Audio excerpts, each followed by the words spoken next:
fundamentalmente voy a exponer los principios de la hidratación, el concepto y la necesidad de basar las recomendaciones que hacemos en hidratación en estudios firmes, en ciencia. Y luego voy a presentar la Cátedra Internacional de Estudios Avanzados en Hidratación, con sede en Las Palmas de Gran Canaria, que representa un foro de excelencia a nivel internacional que permite y pretende aglutinar, digamos, a las personas y los grupos que estamos trabajando en esta área de la nutrición tan emergente. Vamos a hacer un recordatorio de las distintas recomendaciones de hidratación que hay a nivel internacional, en Europa y también en Latinoamérica, para posicionar que el agua y las bebidas es algo complementario, que no se considera de manera específica o monográfica, ¿no? Sí es verdad que en España, a partir del año 2014, hay una recomendación cuantitativa, pero también cualitativa, en forma de la pirámide de la hidratación saludable. Y esto vamos a explicar por qué cada uno de los niveles de la pirámide tiene su interés a nivel diario, ocasional o semanal, ¿no? Y por lo tanto puntualizar por qué y cómo podemos ir eligiendo los distintos tipos de bebida para tener un adecuado estado de hidratación, porque un 70% de nuestro organismo es agua y por lo tanto tenemos que cuidarla con cariño. Desde la industria trabajamos con el agua como un ingrediente principal y el agua está presente en alimentos y en bebidas que se puede consumir y que se puede aportar como agua dietética a lo largo del día en la alimentación diaria, en este caso de los españoles, y siempre basándonos en los criterios científicos que aprueban las administraciones europeas. Vamos a hablar de lo que es el mundo del agua mineral natural dentro de la restauración. Cómo leer una etiqueta, los diferentes tipos de aguas que hay, las diferentes familias, los diferentes estilos, cómo se hace una clasificación de aguas y en general lo que es el mundo del agua mineral natural dentro de la restauración.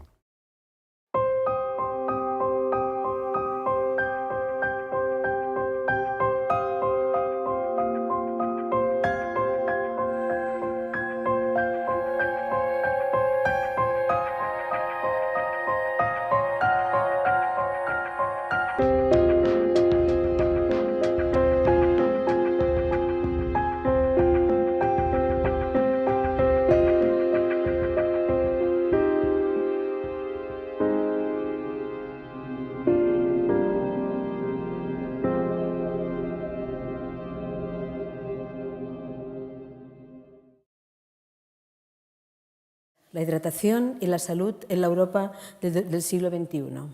Este tema nos servirá también como carta de presentación de la Cátedra Internacional de Estudios Avanzados en Hidratación del Instituto Universitario de Investigaciones Biomédicas y Sanitarias de la Universidad de Las Palmas de Gran Canaria. Aunque las necesidades de hidratación varían en función de la edad, del sexo, de las condiciones ambientales, de la temperatura y de la humedad, de la actividad y del esfuerzo físico que se realice en cada momento, es imprescindible mantener una correcta hidratación, ya que esta es indispensable para gozar de una buena salud, tanto física como mental. El tema que se desarrollará hoy servirá de carta de presentación de la Cátedra Internacional de Estudios Avanzados en Hidratación, que conocemos con las siglas CIEA. Esta cátedra fue fundada en octubre del año 2016 y se desarrolló a partir del legado del European Hydration Institute, recientemente disuelto. Surge bajo el amparo del Instituto Universitario de Investigaciones Biomédicas y Sanitarias de la Universidad de Las Palmas de Gran Canaria y pretende desarrollar y promover proyectos de investigación sobre hidratación humana y estilos de vida saludables. Cuenta con el apoyo y la gestión de la Fundación Canaria Parque Científico Tecnológico de la Universidad de Las Palmas de Gran Canaria.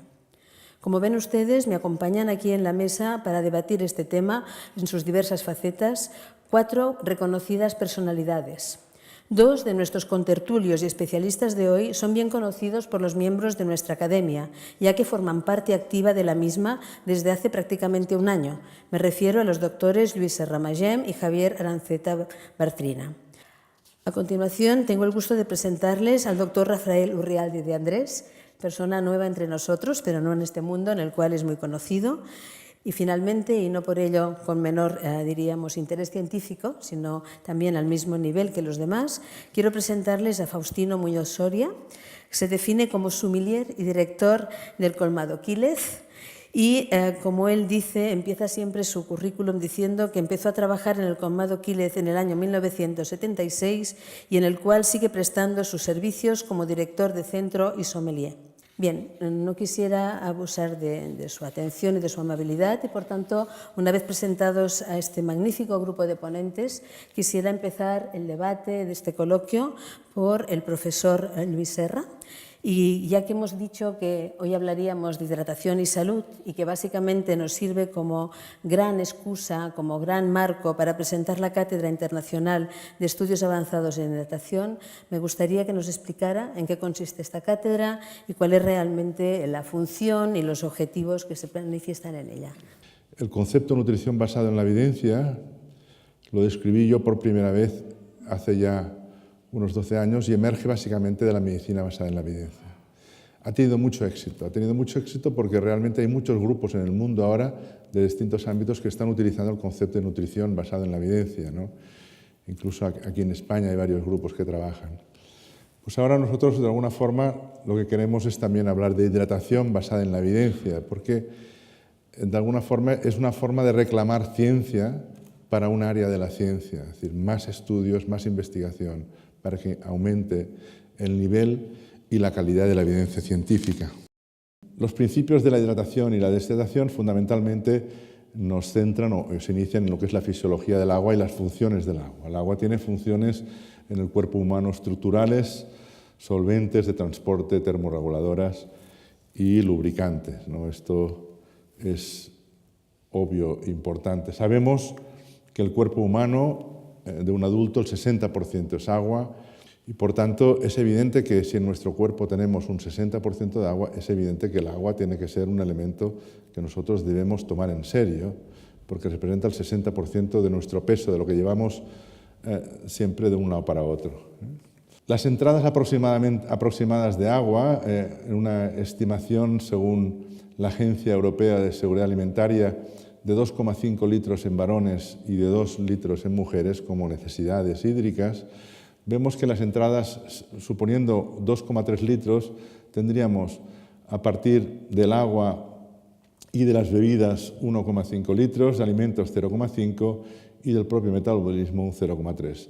Las pérdidas son fundamentalmente en orina, 1,4 litros, y luego respiración, transpiración, sudoración y heces vienen a sumar los 2,3 litros. Es decir que ahí sí que no podemos tener desbalances como pasa, por ejemplo, con la ingesta de grasas, ¿no? Que obviamente, o con la ingesta de energía, que podemos ser capaces de ingerir mucho más energía y que la que gastamos y vamos acumulando el exceso de energía en forma de grasa. Aquí el agua es un mecanismo muy compensado, es decir, lo que se consume se excreta y por tanto el balance tiene que existir, porque si no entramos en lo que se denomina una deshidratación aguda o deshidratación crónica.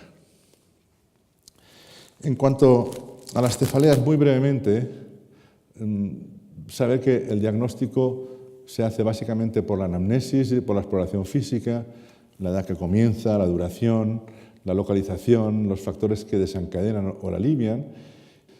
Aquí tenemos la mediana, 50% de la población mundial tiene al menos un episodio de cefalea al año. Esta es la prevalencia. Por tanto, es una patología que según la intensidad pueda considerarse menor, pero muy, muy frecuente. ¿Cuál es la evidencia de la relación entre deshidratación y cefalea? Para ello podemos analizar, en primer lugar, un tipo de estudio que son los estudios de ensayos clínicos que dan una evidencia baja porque solo nos dan información sobre algunos de nuestros pacientes. Luego tenemos estudios epidemiológicos observacionales y luego tenemos lo que denominamos ensayos clínicos.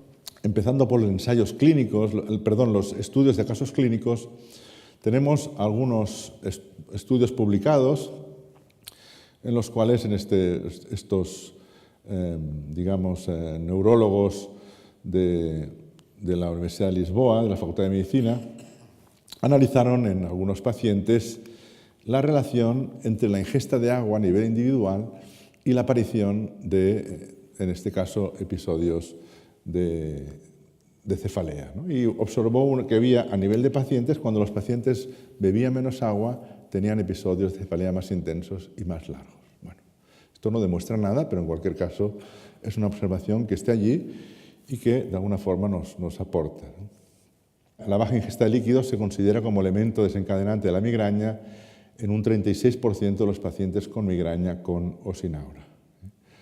Por tanto, existe una evidencia suficiente, aunque sea solo de información de los pacientes, de que la privación más o menos intensa de agua puede ser un elemento decisivo desencadenante de un episodio de migraña y determinante de la duración del mismo. Conforme los estudios son más amplios, más número de personas, mejor diseñados, prospectivos, la evidencia aumenta, ¿no?, de lo que observamos. En este caso, Molek analizó los individuos participando en la fiesta hebrea del Yom Kippur durante 25 horas de ayuno total, sin ingesta de líquidos ni alcohol, no tabaco. Esto era ayuno absoluto, pues el 39% de las personas con ayuno absoluto desarrolló cefaleas y solo un 7% de las que hicieron ayuno parcial, es decir, que ingerían agua. Estudios parecidos durante el Ramadán por Awada y colaboradores.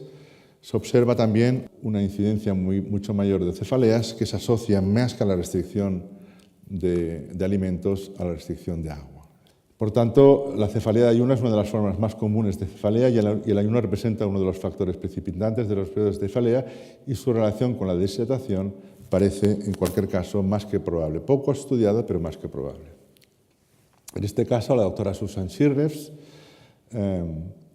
hizo un estudio en el cual, en dos grupos de individuos, a unos le hizo una restricción casi absoluta de agua durante un periodo de hasta 37 horas, en los cuales vemos claramente cómo disminuye el índice de masa corporal, vemos cómo disminuye un 2,5% al cabo de 24 horas como consecuencia de la pérdida de agua exclusivamente, y en la otra diapositiva cómo aumenta la osmolaridad en orina como consecuencia de esta pérdida de agua. Por tanto, sometía a un grupo a deshidratación y al otro lo mantenía hidratado, normohidratado. Es decir, al cabo de 24 horas, el 50% de los individuos tenían cefalea, deshidratados, frente a las personas, al 0% de las personas normohidratadas. Es evidente que, de alguna forma, los estudios observacionales y clínicos van en una misma dirección que estos ensayos, digamos, clínicos de restricción hídrica. Para concluir, lo que sí que parece razonable es que en estos pacientes con cefalea recomendar una ingesta suplementaria de líquidos, dado el potencial beneficio de esta simple intervención terapéutica y, sobre todo, dada su inocuidad. Y ahora, muy brevemente, en algunos minutos, presentar lo que es la Cátedra Internacional de Estudios Avanzados en Hidratación, que es una cátedra que se constituye en el Instituto de Investigaciones Biomédicas y Sanitarias de Las Palmas de Gran Canaria. De alguna forma, los objetivos de la cátedra son promover la investigación científica, elaborar informes y realizar estudios técnicos, y organizar y celebrar actividades formativas destinadas a profesionales sanitarios en ciclos de conferencias, en el campo de la hidratación, etcétera, etcétera. También publicar monografías, facilitar el intercambio de información, opiniones y conocimientos sobre hidratación, tanto en la península ibérica como en Latinoamérica. Por tanto, tenemos una vocación fundamentalmente latinoamericana, ¿no?, con nuestra audiencia centrada a nivel del profesional, pero también a nivel del público, ¿no?, y con poblaciones de alto riesgo, como son los ancianos, los niños, algunas ocupaciones y también, digamos, las pacientes con algunas enfermedades. En la cátedra tenemos ya la página web funcionando, que es esta ciac.ulpgc.es, donde hemos vertido toda la documentación previa elaborada en el marco del European Hydration Institute, y de alguna forma pues, se hacen recomendaciones, se hacen estudios Hay también una parte específica para profesionales donde se pueden recabar información concreta. Hemos editado ya esta monografía que se llama Hábitos de consumo a lo largo en el mundo, con asociación con la ingesta de agua y de energía, y que ha tenido ya gran repercusión en redes sociales, con cerca de 30.000 likes, como se llama, ¿no? Esto en las redes sociales, que implica que ha tenido un gran impacto a nivel global, ¿no? Esta publicación. Es una cátedra joven, la presentamos el 19 y 20 de enero en Las Palmas de Gran Canaria, y desde entonces la hemos presentado en Madrid, en la Real Academia de Medicina, en México, en la Academia de Medicina de Buenos Aires, y actualmente en Barcelona, en la Real Academia Europea de Doctores. Y la idea es, después de un año, pues seguir presentándola y seguir interactuando con otros organismos y otras instituciones, ¿no?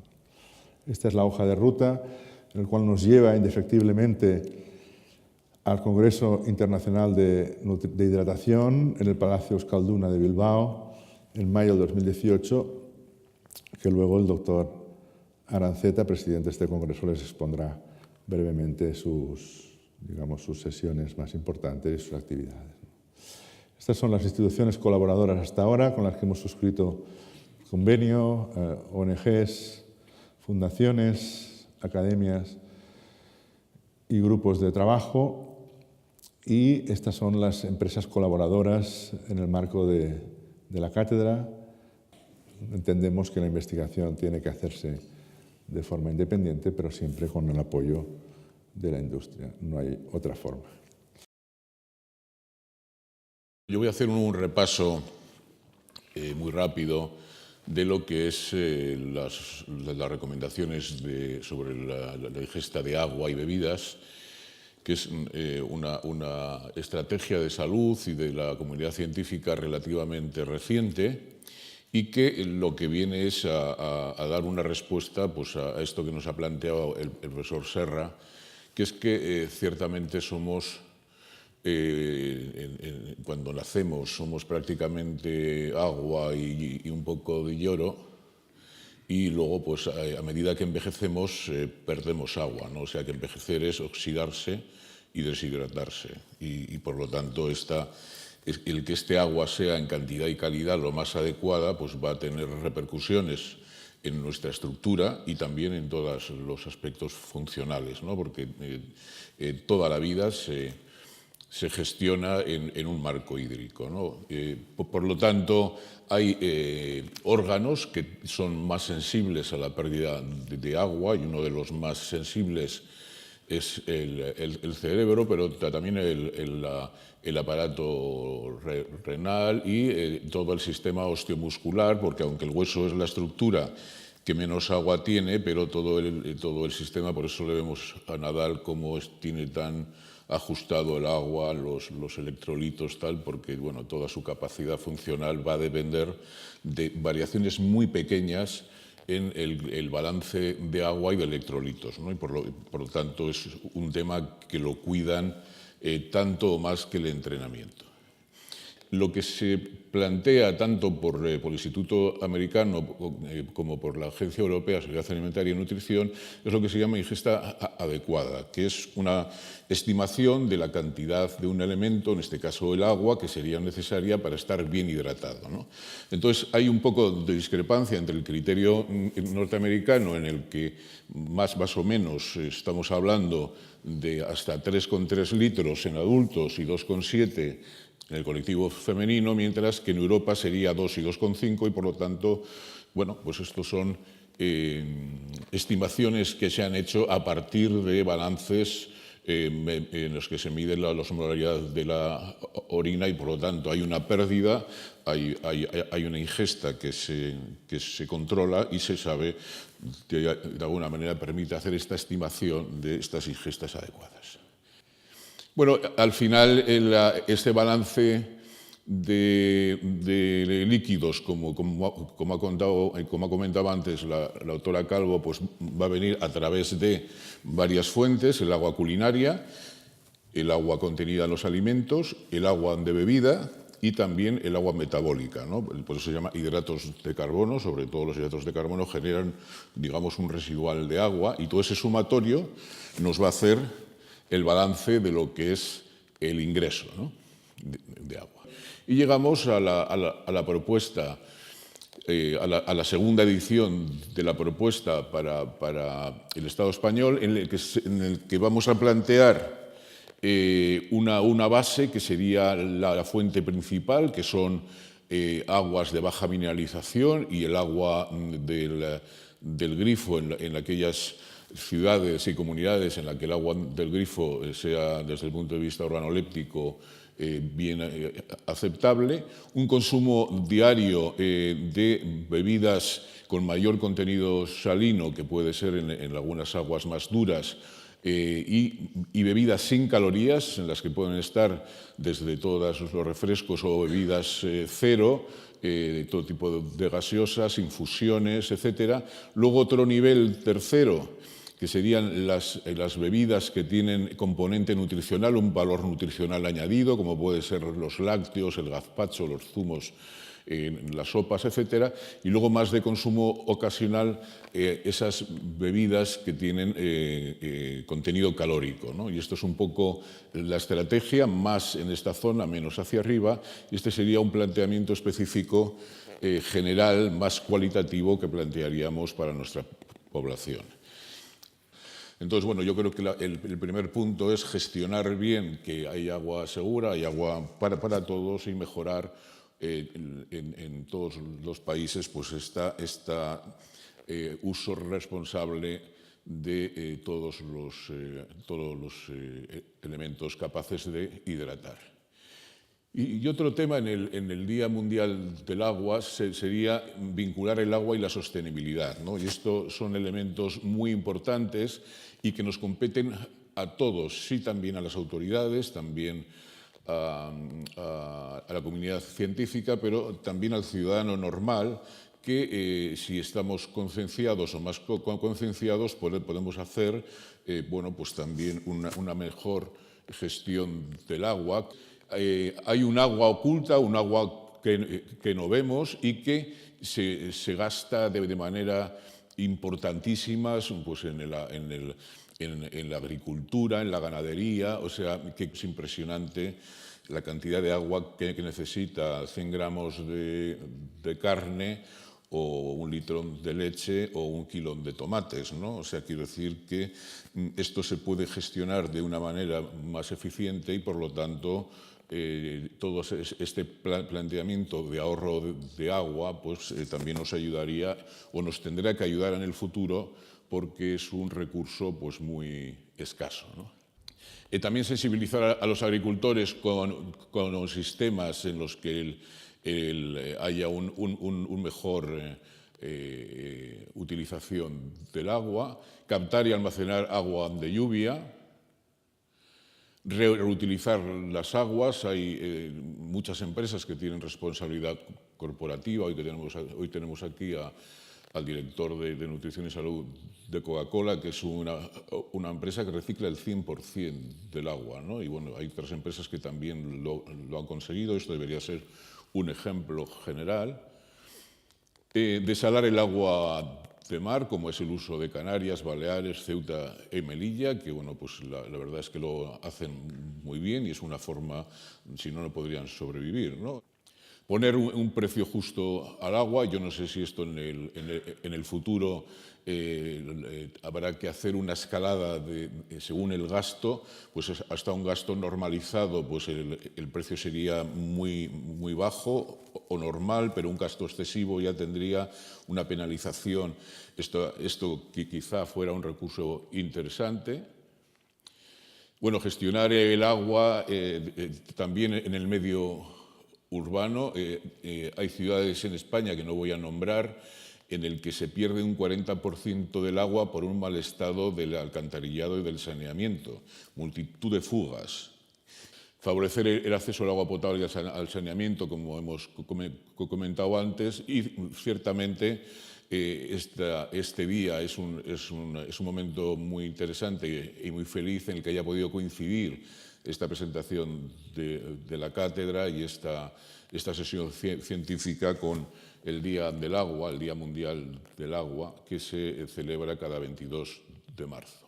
Y para terminar, este documento publicado por la UNESCO dentro del programa de las Naciones Unidas sobre los objetivos de la Agenda 2030 sobre el desarrollo sostenible, en este caso vinculado al agua, y cómo aquí se plantea un concepto nuevo que es la sostenibilidad, esto que pone aquí, S mayúscula, B minúscula y N mayúscula, que es sostenibilidad basada en la naturaleza.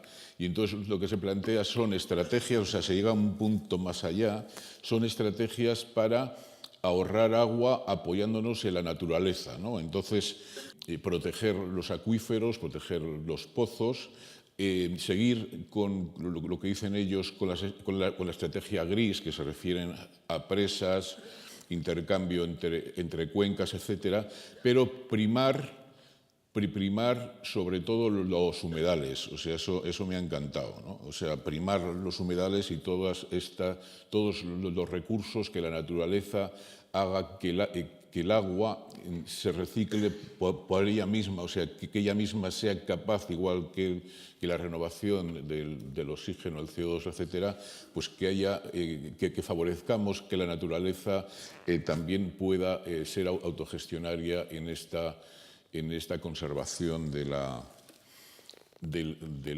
agua en el mundo, ¿no? En el caso del agua, yo creo que habría dos menciones imprescindibles a la hora de desarrollar la ponencia sobre agua e industria. En primer lugar, el agua, como bien ha dicho el profesor Javier Aranceta, se utiliza para todos los procesos de conservación.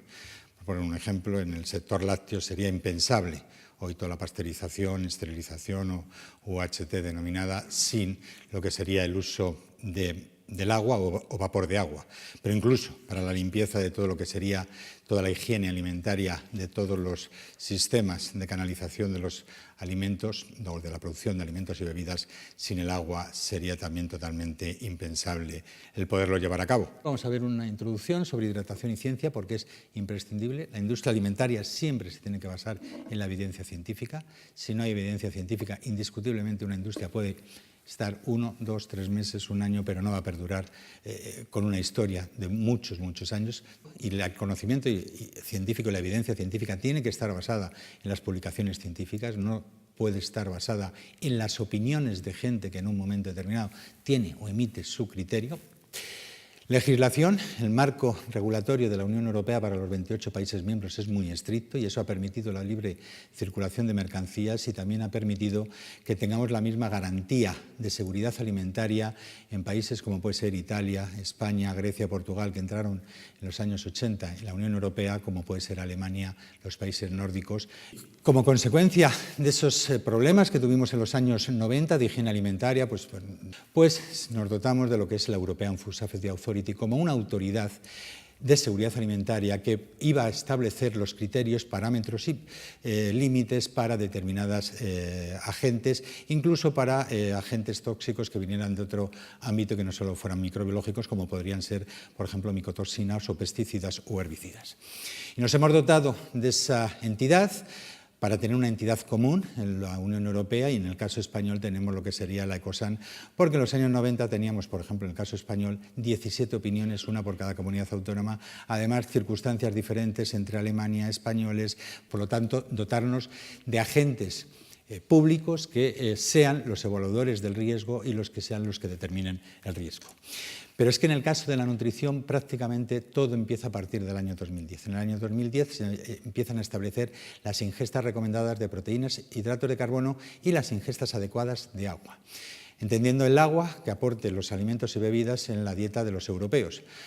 con una ingesta para mujeres, otra ingesta para hombres, que era diferente, pero lo más importante de todo, dependiendo de dos factores críticos, uno la actividad física y otro las condiciones medioambientales. Por lo tanto, en países cálidos y con una alta humedad relativa, la ingesta de líquidos y sobre todo también de sodio tiene que ser mucho más elevada, como podría ser los países mediterráneos frente a lo que serían países nórdicos. Esto es importante porque la nutrición también hay que empezarla a entender desde el punto de vista de que cuando se hacen o se establecen determinadas pautas, quizás cada día tenemos que establecer pautas más individualizadas o más personalizadas y menos generalizadas.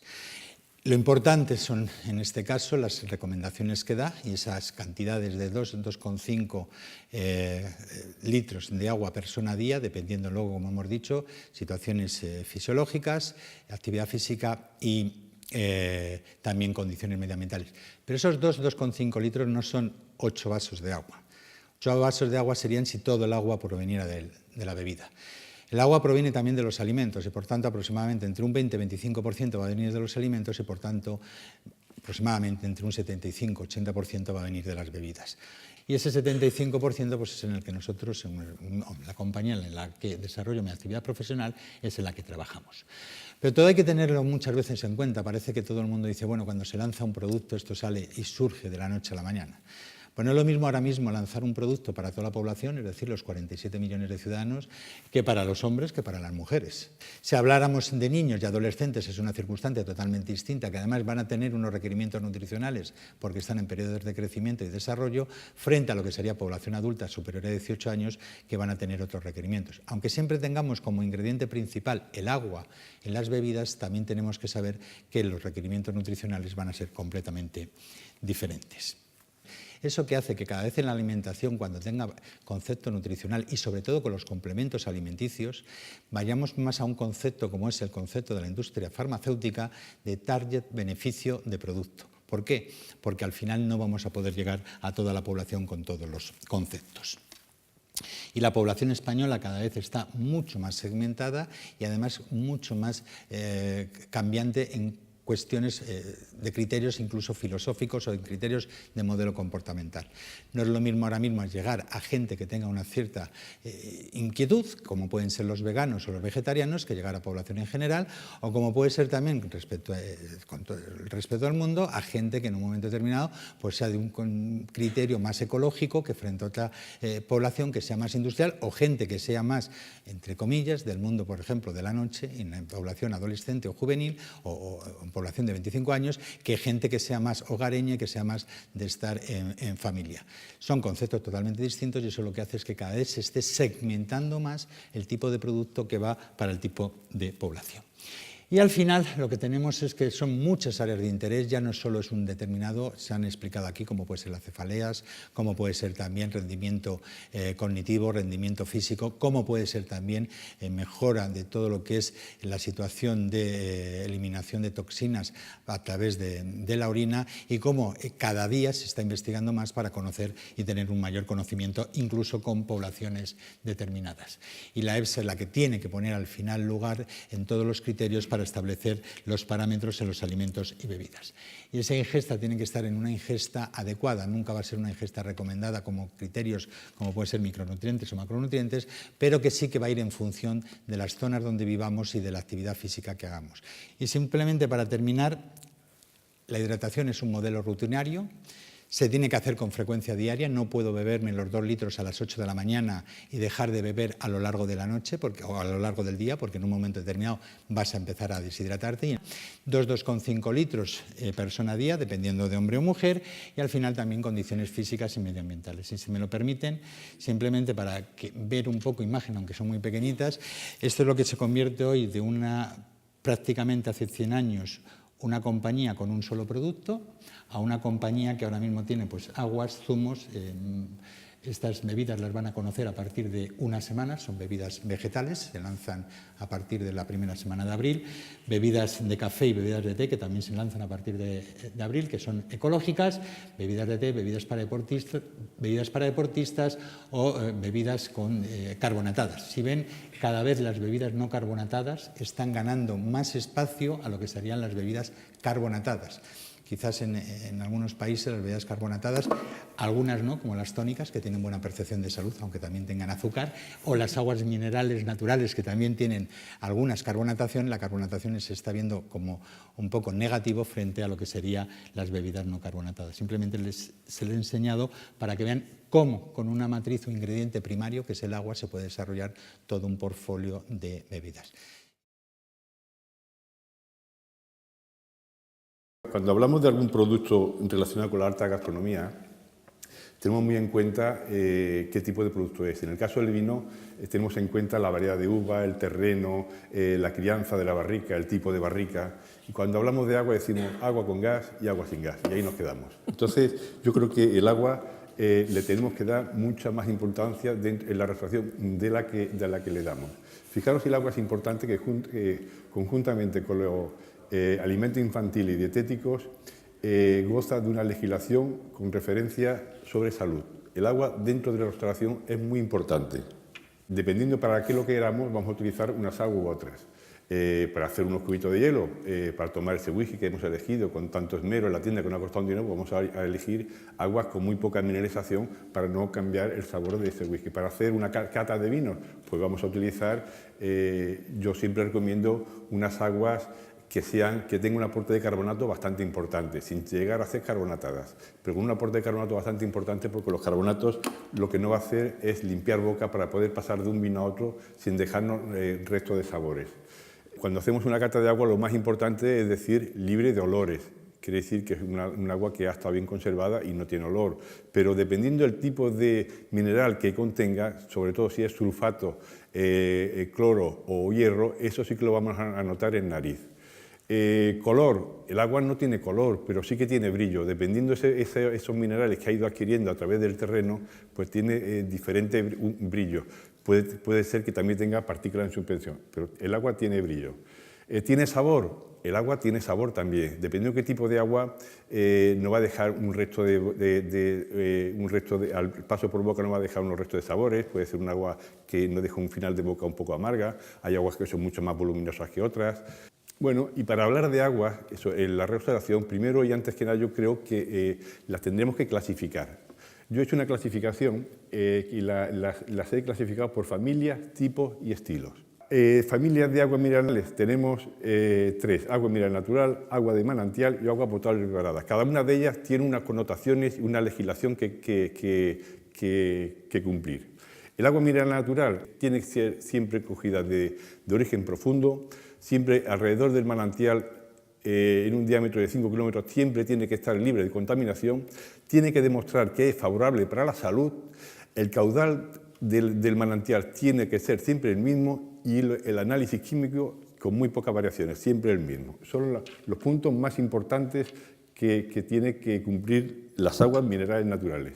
Luego nos encontramos las aguas de manantial, que tienen que cumplir los mismos requisitos que el agua mineral natural, pero no tiene por qué demostrar que es favorable para la salud, no tiene por qué tener el mismo caudal constante siempre y no tiene por qué tener el mismo análisis químico siempre. Y luego nos encontramos con las aguas potables preparadas, que lo que hemos hecho ha sido tratarlas. Le hemos añadido o le hemos quitado. Le hemos puesto más minerales o le hemos quitado, le hemos tratado. ¿Qué es el residuo seco? Pues el residuo seco es que obligatoriamente tiene que estar en la etiqueta también. Cogemos un litro de agua, le damos calor constante a 180 grados, se evapora el agua y el resto que nos queda es el residuo seco. Estilo de agua diferente, me he basado en el componente más importante que contenga el agua. Entonces, como ya tenemos una tabla en la que nos dice que las aguas hiposódicas son las que tienen menos de 20 miligramos por litro de sodio, y nos podemos encontrar así sucesivamente agua hiposódica, dicloratadas, sulfatadas, cloradas, y así ya tenemos la familia, los tipos y los estilos. Ya sabemos qué tipo de agua estamos tomando. La etiqueta tiene que estar la marca, la familia, el manantial y el análisis químico, pero no tenemos ni el tipo, no tenemos ni los tipos, el tipo de agua que es, ni el estilo.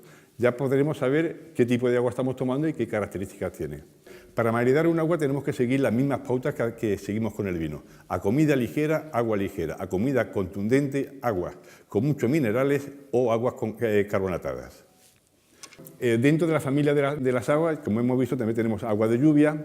El agua de lluvia, cuando la envasamos, tenemos que tener, no quiere decir que el agua de lluvia sea la mejor del mundo, porque el agua de lluvia le va a pasar exactamente igual que le pasa al agua que tenemos de los manantiales. Dependiendo de donde gastemos ese agua y dependiendo de la contaminación que tenga, vamos a tener un agua mejor o peor.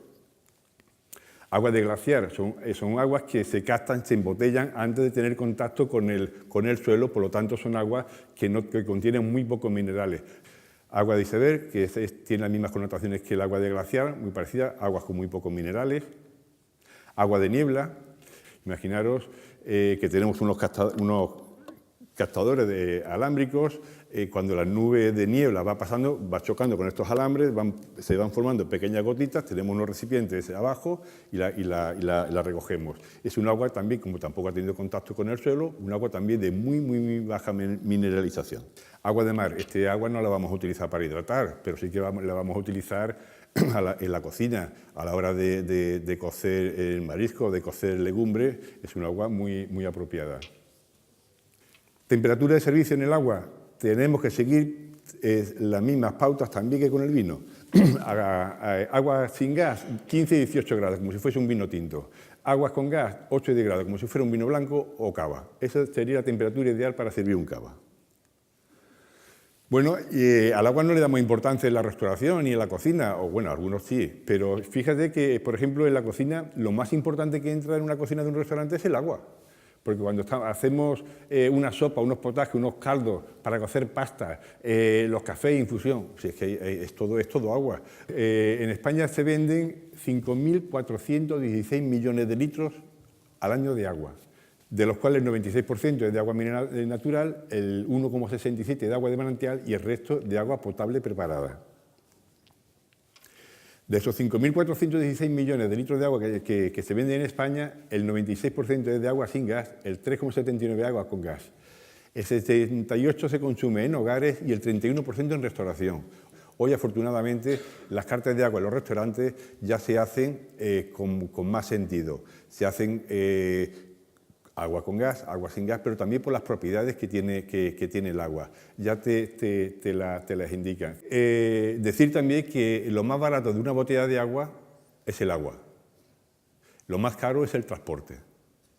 Luego viene el diseño, el envase y tal, pero lo más barato es el agua. Después que hemos visto todo esto, decir qué agua es la mejor, bajo mi punto de vista, no hay agua buena ni mala, siempre que hablemos de aguas minerales naturales. No hay agua buena ni mala, hay aguas diferentes unas de otras. Dependiendo para lo que queramos, vamos a utilizar un agua u otra. Si es para hacer alimentos infantiles, vamos a utilizar unas aguas. Que es para hacer catas, vamos a utilizar unas aguas. Siempre que estemos dentro de la familia de las aguas minerales naturales, no hay agua buena ni mala, hay aguas diferentes unas de otras.